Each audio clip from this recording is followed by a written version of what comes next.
Good Friday morning, everybody. I'm Dave Furtado. And I'm meteorologist Jefferson Donovan. And welcome to KEPR Quick, your latest local news and weather commercial free in about 19 minutes or less. We're going to jump right over to weather because, Jefferson, we've had quite a little bit of a wet week, if you will. And some of that and those cooling temperatures have helped overall. I mean, the DNR putting us into moderate fire danger, dropping us from high fire danger. So that's a good sign, but we're not out of the woods quite yet. Well, no, we are still dry. We are going to be looking at a pretty dry stretch, too. So please just continue to be smart when it does come to that fire safety. Now, to your point about this week, we have had shower chances existing from Tuesday all the way through yesterday, but for today, we finally are going to be turning the corner. Sunny and quiet will be the two main descriptors of the forecast period that does include today. Temperatures are going to be pretty pleasant through the next 7 days, as highs are going to be mainly ranging from the mid 60s to low 70s with all of that sunshine. Can't ask for much better in October. Just be advised that temperatures are going to be pretty chilly with overnight low temperatures,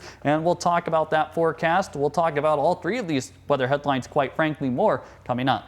Thanks, Jefferson. We begin this morning in Kennewick. Kamiakin High School was on high alert yesterday with extra police officers on campus and heightened awareness after rumors began circulating of the school of a possible shooting. This follows a recent credible threat that led to 2 arrests. But as far as the rumors of threats, Kennewick police say they investigated but couldn't find a source of those rumors or any threats to school security.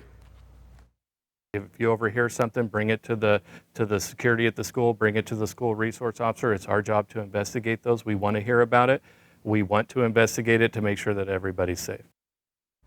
Now, this comes after the recent arrest of a Kamiakin student who had access to 24 guns, who police say had devised a plan for a shooting at Kamiakin. He was stopped after someone saw a social media post and reported it to authorities. Since then, several parents have complained they weren't informed earlier. We reached out to the school district and they sent us a statement that says in part, quote, KPD advised the district not to release specific information that could jeopardize their investigation. The district has fully cooperated with law enforcement throughout this process. In situations like this, we work closely with law enforcement who provide us with information and guidance on what can be shared publicly. Now, for more information about those arrests, you can head over to our website, KEPRtv.com. We also have an update on a September 22nd shooting in Kennewick where a teen was shot multiple times. Police now say they've caught their suspects. KPD officers responded to the incident in the 1500 block of West 4th Avenue involving 2 teens. One of them had a gun and shot the other multiple times before fleeing the scene. Last Friday, police spotted the suspect's vehicle and pulled him over. The 17-year-old was arrested and faces a first-degree assault charge. During the investigation, officials discovered the victim also had a gun. They were both taken to juvenile detention center. Kennewick police also want you to be aware of some family members who are robbing women in the Tri-Cities, mostly in grocery store parking lots. Take a look at these pictures posted by KPD. Police say between July and September, the man and woman in these pictures would distract women who were alone by asking for help. During the distraction, the other person would steal wallets and cell phones from the victim's purse. Fraudulent purchases of nearly $15,000 have been made on the stolen cards. They're believed to have been in the Tri-Cities in a Toyota Sienna minivan with California plates. They were last seen near the Oregon-California border. Contact police if you know where they might be. And in Union Gap, police are asking for your help identifying a woman in connection with a shoplifting incident at the Valley Mall. Take a look at this image of the suspect. The theft occurred at the Kohl's store. Not much else is known about the case, but if you or anyone you know has any information about this woman, you're asked to contact Union Gap police at the number on your screen or via Crime Stoppers. Yakima police were sent out to a crash at the intersection of South 4th and West Chestnut Avenues yesterday involving a car and a motorcycle. Officials say a Subaru was driving east when the driver hit the motorcyclist from behind, throwing him off the bike. The rider, a 57-year-old Moxie man, was taken to the hospital with a serious leg injury. Police are still investigating the crash, but say speed and alcohol were not a factor. And if you saw divers and search and rescue crews by the Yakima River yesterday, don't worry, everybody is safe. It was actually an operation from the Pasco Police Department looking for evidence in one of their cases. They were unable to tell us which case it is or what type of evidence they were looking for, but they did assure us at the scene that everybody is safe. And due to the current drought conditions, the Washington Department of Ecology is going to halt surface water use from the Yakima River Basin on October 6th through the end of the month. In response, the Kittitas County Public Works Department has sent out a press release outlining what impact it may have. Cities like Ellensburg and Kittitas will see minimal effect as they use groundwater. However, areas such as Cle Elum, Rosalind, and Suncadia will feel the impact as they do use surface water, and many of their mayors are urging residents to reduce their water use. While the Tri-Cities has mostly been spared from major wildfires, that hasn't been the case for the rest of the state, as more than 200,000 acres have been scorched so far in fire season. Como Stella's son has a look at the latest. Across Washington state, 237,000 acres have burned this fire season, and we have 11 major fires burning right now. In the Okanagan-Wenatchee Forest, the Labor Mountain Fire burning over 37,000 acres. On this fire right now, we also have 567 structures or homes, residents in the evacuation level. It's forcing a 30-mile closure of Highway 97 Blewett Pass. Are the black, the gray, and the orange kind of behind us. And what that indicates is that the fire has burned really hot through this area. Really hot fires or high severity fires increase the risk for water runoff, erosion, even mudslides and landslides. They can move that sediment down and put it on the road, put a risk to travelers. Debris from mud flows can poison water sources. They also can impact the fisheries, the water systems, and cause detriment to, the anadromous fish, the salmon. Just to the northeast of the Labor Mountain Fire, over 39,000 acres of land consumed by the Lower Sugarloaf Fire, 12 miles northeast of Leavenworth. On the Lower Sugarloaf, we have all 3 level 3, 2, and 1 evacuations in place currently. Commissioner of Public Lands Dave Upthegrove meeting with fire crews in Cle Elum, urging lawmakers to restore funding it pulled from the Department of Natural Resources wildfire preparedness and response efforts under House Bill 1168. If the legislature doesn't restore our wildfire prevention and response funding, we will see more fires, bigger fires, and higher costs to taxpayers, with more smoke impacting people's health. As wildfires continue to burn across the state, every part of the state of Washington has been impacted by wildfire smoke this year, and it can have very serious health impacts. Stalson, Como News.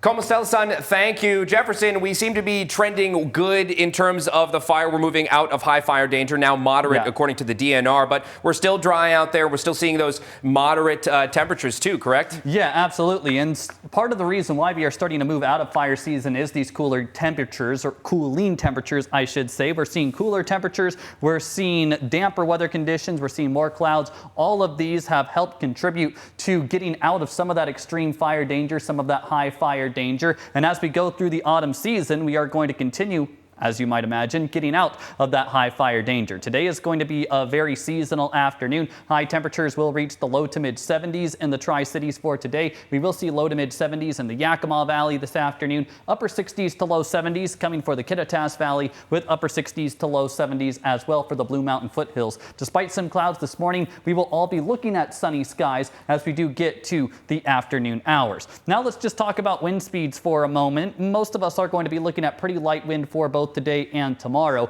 I do just want to highlight the Kittitas Valley though, as we could see gusts today up to 35 miles per hour with winds gusting up to 35 miles per hour again tomorrow. So while most of the region won't have any kind of wind concern for today or tomorrow, the Kittitas Valley will be pretty blustery. Just a heads up to you folks. Now let's talk about the weekend in general. We are going to see that sunshine coming out this afternoon. Tomorrow we are still going to be looking at partly cloudy to mostly sunny skies with temperatures ranging from the mid 60s to low 70s. And then on Sunday, mid to upper 60s with those mostly sunny skies. Now, one note I would like to make, a note of caution is what I'm trying to say. We will be looking at temperatures tonight, not too terrible, in the 40s and low 50s. Tomorrow, most of us still holding on to the 40s for overnight low temperatures as well. But it is by Sunday that temperatures are going to be turning quite chilly. We will see overnight low temperatures on Sunday night into very early Monday morning, potentially dipping down to the mid 30s for the Tri-Cities and Yakima. Even Ellensburg could see overnight low temperatures on Sunday night into Monday morning into the mid 30s. So that is just something that you want to be aware of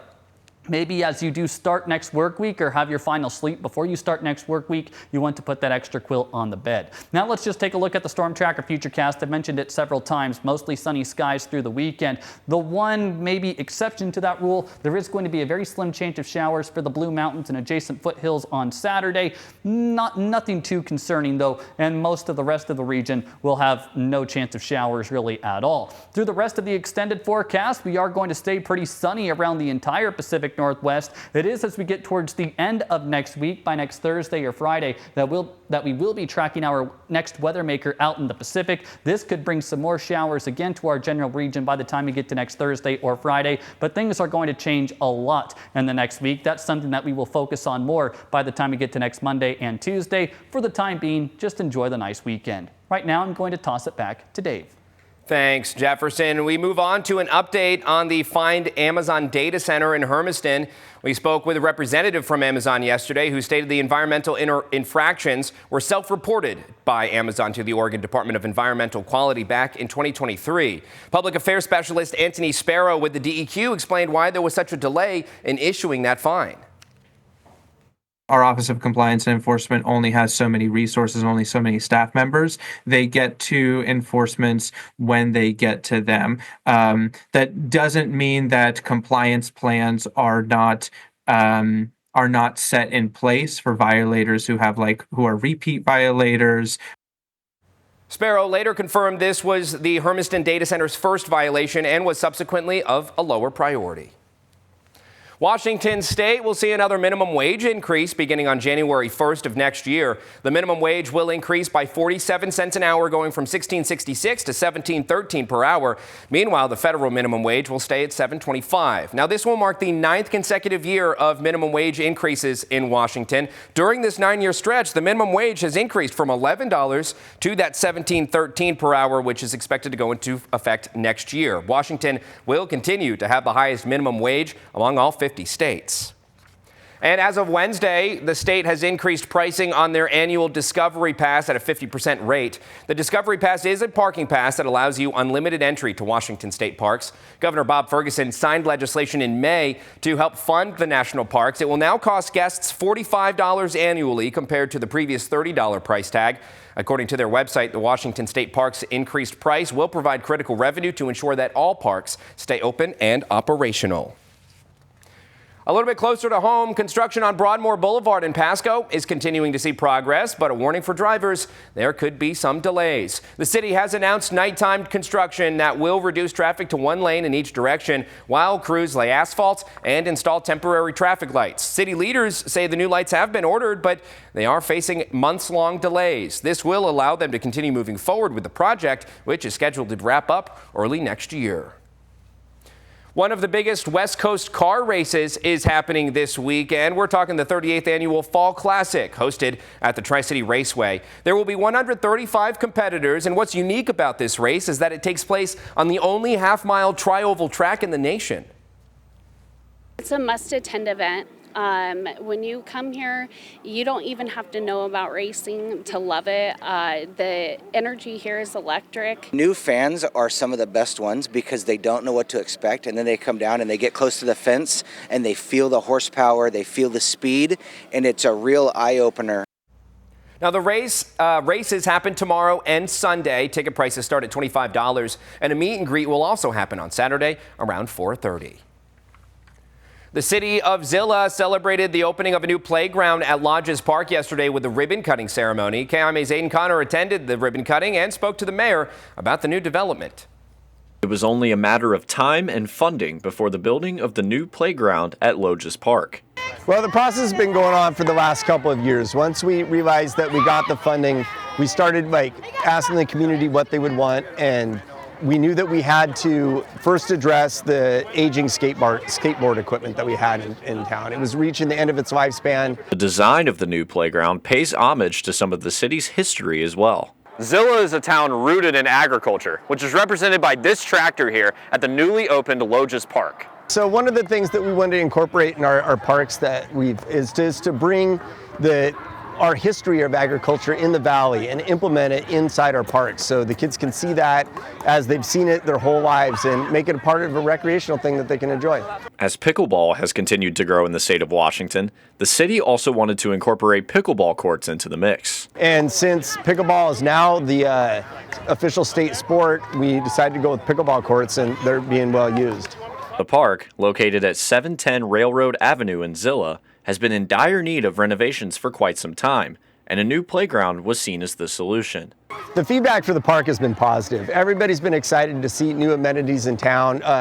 This park has needed renovation for a long time, and we're just excited, along with the state legislator, to make this possible. The new playground provides a much-needed change of scenery at the park and a whole lot of fun for the kiddos.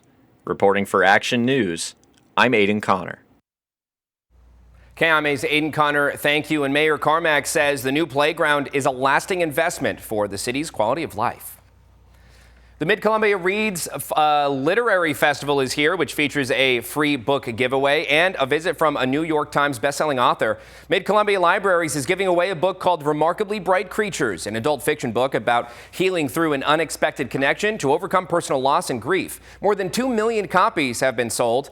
At the end of the festival, the library will be bringing in the author of the book, Shelby Van Pelt, who will give a talk and sign her books.